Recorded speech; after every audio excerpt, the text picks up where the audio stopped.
യഥാർത്ഥത്തിൽ ഈ കണ്ണൂർ ഭാഗവും മലബാറിന്റെ ഭാഗങ്ങളും വെച്ചുനോക്കാം.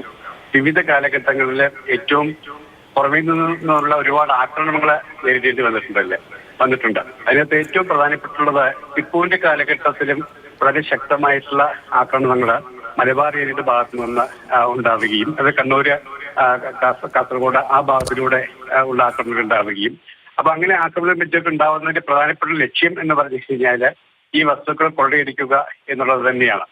വീടുകളും ഗൃഹങ്ങളും പ്രധാനപ്പെട്ട സമ്പന്നമായിട്ടുള്ള ഗൃഹങ്ങളും അതേപോലെ തന്നെ ഈ രാജവംശവുമായിട്ട് ബന്ധപ്പെട്ടിട്ടുള്ള ആൾക്കാരുടെ ഭവനങ്ങളെ പറ്റി കൊള്ളയടിക്കുക എന്ന ലക്ഷ്യത്തോടുകൂടിയാണ്. അപ്പൊ അത്തരത്തിലുള്ള ആക്രമണകാരികളിൽ നിന്നും മറ്റൊക്കെ രക്ഷപ്പെടാൻ വേണ്ടിയാണ് യഥാർത്ഥത്തില് ഇത്തരത്തിലുള്ള അവരുടെ ശേഖരത്തിലുള്ള സാധനങ്ങളെ പറ്റിയൊക്കെ മണ്ണിനടിയിലോ മറ്റുള്ള പ്രദേശങ്ങളിലോ സുരക്ഷിതമായിട്ടുള്ള സ്ഥലത്ത് കുഴിച്ചിടുക എന്നുള്ളൊരു സിസ്റ്റം പണ്ട് തന്നെ ഉണ്ടായിരുന്നു. യഥാർത്ഥത്തില് നമ്മുടെ പത്മനാഭസ്വാമി ക്ഷേത്രത്തിനകത്തുള്ള ഈ കലവറയിൽ സൂക്ഷിച്ചിട്ടുള്ള ഇതുപോലും ഇത്തരത്തിലുള്ള വിവിധ പ്രദേശങ്ങളിൽ നിന്നുള്ള ആക്രമണങ്ങളെ ചെറുക്കുവാനായിട്ടും അതിൽ നിന്ന് രക്ഷപ്രാപിക്കുവാൻ വേണ്ടി ആയിട്ട് വിവിധ ഭാഗങ്ങളിൽ നിന്നുള്ള ശേഖരങ്ങൾ അവിടെ സൂക്ഷിച്ചു വെച്ചതെന്നുള്ളതാണ് കാണാൻ കഴിയുന്നത്. അപ്പൊ ഇവിടെയും നമുക്ക് പ്രധാനമായിട്ടും കാണാൻ കഴിയും ഇതിന്റെ ആഭരണങ്ങളുടെ പ്രത്യേകതകളെ പറ്റിയൊക്കെ നോക്കുന്ന സമയത്ത് കാണാൻ കഴിയുന്നത് നല്ല എന്താ പറയുക അന്നത്തെ കാലത്ത് ഉപയോഗിച്ചിട്ടുള്ള ഒരു കൃത്യമായിട്ടുള്ള കാര്യപ്പോഴൊക്കെ നമുക്ക് ശാസ്ത്രീയപരമായിട്ടുള്ള പഠനത്തിലൂടെയാണ് കാണാൻ കഴിയുന്നതെങ്കിലും 200-300 വർഷത്തെയും അല്ലെങ്കിൽ 10-200 വർഷത്തെ ഒരു പഴക്കമാണ് ആദ്യ റൗണ്ടിൽ കാണാൻ കഴിയുന്നത്. അതോടൊപ്പം തന്നെ അതിന് മുമ്പുള്ള ചില കാലഘട്ടത്തിന്റെ ഇതും കാണുന്നുണ്ട്.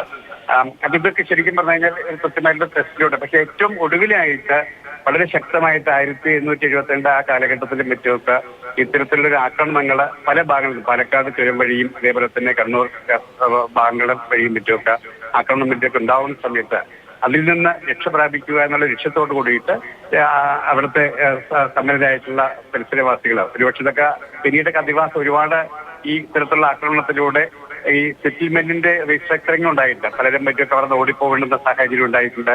മറ്റു ഭാഗത്തേക്ക് കുളിച്ചു രക്ഷപ്പെടുന്ന സാഹചര്യം ഉണ്ടായിട്ടുണ്ട്. അപ്പൊ പിന്നീട് എപ്പോഴെങ്കിലും തിരിച്ചു വരുന്ന സമയത്ത് അത് ശേഖരിക്കാമെന്നുള്ള രീതിയിലോ അതോടൊപ്പം തന്നെ വീടുകളും കെട്ടിടങ്ങളും പല ക്ഷേത്രങ്ങളും മറ്റൊക്കെ തകർന്നിരിക്കുന്ന സാഹചര്യം ഉണ്ടായിട്ടുണ്ട്. അപ്പോ ഇതിൽ ശരിക്കും പറഞ്ഞു കഴിഞ്ഞാൽ ഒരു സംരക്ഷണത്തിന്റെ രീതിയിലാണ് പല ഭാഗങ്ങളിൽ നിന്നും ഇതിങ്ങനെ കിട്ടാറുണ്ട്. ആ കിട്ടിയിട്ടുള്ളത് പ്രധാനമായിട്ടും ഈ നിധിശേഖരങ്ങളെ സൂക്ഷിച്ചു വയ്ക്കുക, സംരക്ഷിക്കുക എന്നുള്ള ലക്ഷ്യത്തോടു കൂടിയിട്ടാണ്. പിന്നെ കാലാന്തരത്തില് തിരിച്ചു വരാൻ പറ്റാത്തത് കൊണ്ടോ അവിടെ എത്തിച്ചേരാൻ പറ്റാത്തത് കൊണ്ടോ അത് അവിടെ തന്നെ ഉപേക്ഷിക്കപ്പെടുന്ന രീതിയിലാണ് അതിനാണ് കൂടുതലായിട്ട് സാധ്യത.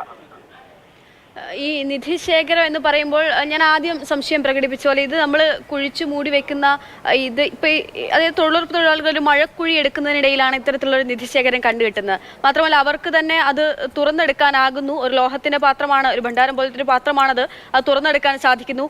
അങ്ങനെയൊക്കെ ആയിരിക്കുമോ അതിന്റെ ഒരു ഇതുണ്ടാവുക, രീതി അങ്ങനെയാണോ? അതിന്റെ കാരണം അവിടെ ഒരു സെറ്റിൽമെന്റിന്റെ സൈറ്റ് കൂടി ഉണ്ടാവാനുള്ള ചാൻസ് ഉണ്ട്. ഒരു വീടിന്റെയോ അല്ലെങ്കിൽ മറ്റുള്ള ഇതിന്റെയോ ഒരു സാധ്യത കൂടി അവിടെ കാണുന്നുണ്ട്. അത് ഒരുപക്ഷെ ഇപ്പൊ നമുക്ക് ഉണ്ടാവുന്നില്ലെങ്കിലും അവിടെ താമസിക്കുന്ന ഒരു വീടുണ്ടായിരിക്കാം. കാലാന്തരത്തിൽ അത് ജീർണിച്ച് നശിക്കപ്പെടുകയോ മറ്റോ ചെയ്തതായിരിക്കാം. കാരണം ഈ ആക്രമണകാരികളിൽ നിന്ന് രക്ഷപ്പെടാനായിട്ട് അവർക്ക് ആദ്യം തന്നെ ചെയ്യേണ്ടത് ഒരുപാട് താഴത്തെയും അതേപോലെ തന്നെ നിഗൂഢമായിട്ടുള്ള രീതിയിൽ കുഴിച്ചിട്ടുകൾ ഉപയോഗിക്കാനായിട്ടും എടുക്കാനായിട്ടും പറ്റില്ല.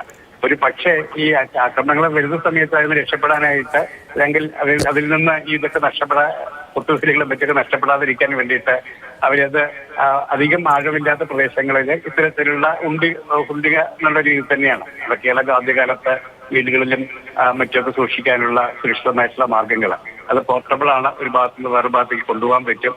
അപ്പൊ ആ രീതിയിലുള്ള വസ്തുതകളെല്ലാം പരിഗണിച്ചുകൊണ്ടാണ് അത് അധികം ഇതിലല്ലാതെ ചില ഭാഗത്ത് കിണറിൽ നിന്നും മറ്റുമൊക്കെ ഇതാവാറുണ്ട്,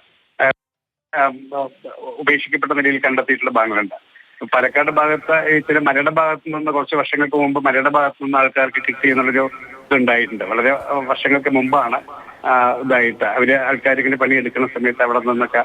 അപ്പോൾ ആദ്യകാലത്തുള്ള സെറ്റിൽമെന്റ് സൈറ്റുകളില് ബ്രാഹ്മണിക്കൽ സെറ്റിൽമെന്റ് സെറ്റും മറ്റുള്ള സെറ്റിൽമെന്റ് സെറ്റും ഒക്കെയുള്ള ഭാഗങ്ങളില് ഈ ഏറ്റവും കൂടുതൽ സാമൂതിരിക്കെതിരായിട്ടുള്ള ആക്രമണങ്ങൾ പല ഘട്ടങ്ങളിലും മറ്റൊക്കെ ഉണ്ടാവുകയും മറ്റൊക്കെ ചെയ്തപ്പോൾ അതിൽ നിന്ന് രക്ഷപ്പെടുവാനുള്ള ഒരു അതിൽ നിന്ന് അമക്കന്മാരിൽ നിന്ന് രക്ഷപ്പെടുവാനും കൊള്ളക്കാരിൽ നിന്ന് രക്ഷപ്പെടുവാനുള്ള ഒരു സുരക്ഷിത കേന്ദ്രമായിട്ടാണ് ഇത് സാധ്യത. അധികം ആഴമല്ലാത്തതിന്റെ കാരണം എന്ന് പറഞ്ഞു കഴിഞ്ഞാൽ പിന്നീടത് ഇതില്ലാതിരുന്നു കഴിഞ്ഞാൽ, കാരണം ആക്രമിക്കുന്നവര് പുറമേയൊക്കെ തന്നെ മുറികളിലും മറ്റൊക്കെ നോക്കിയിട്ടും കൊള്ളയടിച്ചിട്ടും അങ്ങനെയൊക്കെയാണല്ലോ.